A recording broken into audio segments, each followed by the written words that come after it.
নমস্কার আমার প্রিয় বন্ধুরা, শুভ সন্ধ্যা। আপনারা সবাই কেমন আছেন? আশা করি যে যেখানেই আছেন খুবই ভালো আছেন, সুস্থ আছেন। আমার শরীরটা সেরকম এখনও ভালো হয়ে ওঠেনি। দেখুন কথাগুলো কীরকম হয়ে গেছে। আসলে শরীরটা একদম ভালো নেই, তবুও অনেক দিন পর ফিরে এলাম আপনাদের সামনে। তো ভাবলাম যে অনেক দিন ধরে ভিডিও দেওয়া হচ্ছে না, সেজন্যই আমি ভাবলাম যে ভিডিওগুলো করা আছে, এডিট করে ভিডিওগুলো পোস্ট করি। তো বন্ধুদের সঙ্গেও অনেক দিন ধরে কথা হচ্ছে না। বন্ধুরা জানি না কে কী ভাবছে। তো আমার শরীরটা একদম ভালো নেই, ঠিক আছে, তবুও আসলাম। আজ থেকে প্রত্যেক দিন আমি ভিডিও দেব। তো প্লিজ বন্ধুরা ভিডিওটি কেউ স্কিপ করবেন না, স্কিপ না করে পুরো ভিডিওটি দেখুন, আশা করছি ভালো লাগবে। তো এই যে বলছিলাম যে ভিডিও দিতে পারিনি, তার কারণ হচ্ছে মোবাইলে 1 নম্বর কথা হচ্ছে মোবাইলে রিচার্জ ছিল না, 2 নম্বর কথা খুবই ঝামেলার মধ্যে ছিলাম, 3 নম্বর কথা হচ্ছে শরীরটাও ভালো না।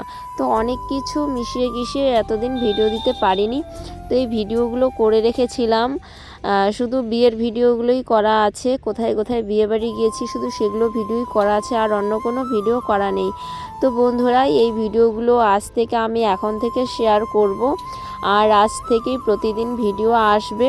তো এই যে আমার দেওর আর দেওরের বউ, দেওরকে বাড়ি এসেই খুঁজে পাচ্ছিলাম না, তারপর ওকে খুঁজে পেয়ে টেনে টুনে নিয়ে চলে আসলাম।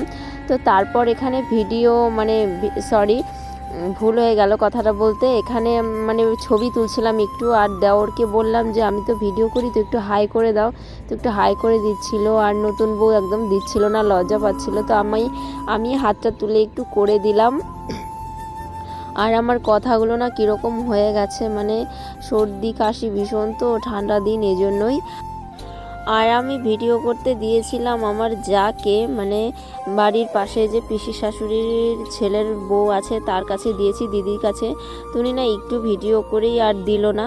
তো তারপর আমি একাই ভিডিও করলাম, কারণ ধরে দেওয়ার মানুষ না থাকলে না খুবই অসুবিধা। তো ওখানে ছিল কফি, আর এদিকে পান, তারপর হচ্ছে ফুচকা।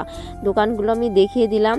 তো এখানে চলে এসেছি ফুচকা খেতে, এখন ফুচকা খাবো, ঠিক আছে। তো তার আগে দেখে নিন, এখানেই প্রচণ্ড ভিড়। তো আমি বাটি চাচ্ছিলাম, আর লোকটা না দিয়ে কি বলবো, দিতেই পারছিল না। তো তারপর এই যে আমাদের ফুচকা খাওয়া হয়ে গেছে, আর এই যে এটা হচ্ছে দেওর, আরেক দেওর। আর যে দেওরের বিয়েতে এসেছি ওই দেওরের মিতা পাতায় না, এক ধরনের মিতা পাতানো যে বলে, সেই মিতা পাতিয়েছে। তো এই জন্য এসেছে, যেটাকে আমাদের এদিকে গ্রাম্য ভাষায় বলে মিত্র। তো মিত্র বানিয়েছে, আর এই যে মিত্রর বউ আসেনি, তো মিত্রই এসেছে শুধু। এটা হচ্ছে আমাদের বাড়ির পাশেই, ঠিক আছে, আমাদের বাড়ির পাশেই। আর এটা হচ্ছে আমার পিসি শাশুড়ির দেওরের ছেলের বিয়ে। আর এই দেওরটা হচ্ছে যে ফুচকা খেলো, সে হচ্ছে আমাদের বাড়ির পাশেই, এদিকেও দেওর হয়। তো ওর ফুচকা খাওয়া একটু দেখালাম, ভীষণ লজ্জা পাচ্ছিল, আর বলছিল বৌদি তুলো না। তো তারপরে আমাদের ফুচকা খাওয়া শেষ, এদিক ওদিক একটু ঘুরে দেখাচ্ছিলাম। তো অবশ্যই বলবেন বিয়েবাড়ির ভিডিওটা কেমন লাগলো। তারপর এদিক ওদিক একটু ভিডিও করে চলে আসলাম খাবারের, আর আসলে বাড়ি যাব, বেশিক্ষণ দেরি করব না, এই জন্য খেতে বসে পড়লাম। আর অনেক লোকের ভিড়ও জমে গিয়েছে। আমরা সেকেন্ডবার বসলাম, আগে একবার খাওয়া হয়ে গেছে, সাইডে দুটো খাওয়ার প্যান্ডেল করেছে, সাইডে একটা, আর আমরা এখানে কটা গানও করছিলাম। আর ওই যে যাকেও একটু দেখালাম, তো ভীষণ লজ্জা পাচ্ছে, আর উনি না ক্যামেরার সামনে আসতে চায় না। আসলে আমার ভাসুর খুব বকে যে ভিডিও করবে না, হ্যান ত্যান এসব বলে, তবু একটু দেখিয়ে দিলাম। তো তারপর আমরা খাওয়া সেরে সব কিছু করে চলে আসলাম আবার একটু বিয়ের এখানে। আমার না আবার মামা শ্বশুরের বাড়ি এদিক থেকে কাছেই, পিসি শাশুড়ির বাড়ির থেকে কাছেই আমার মামা শ্বশুরের বাড়ি। তো ওরা সবাই আসছিল, একটু গল্প টল্প করে তারপর আমরা সোজা কিন্তু বাড়ি চলে এসেছিলাম।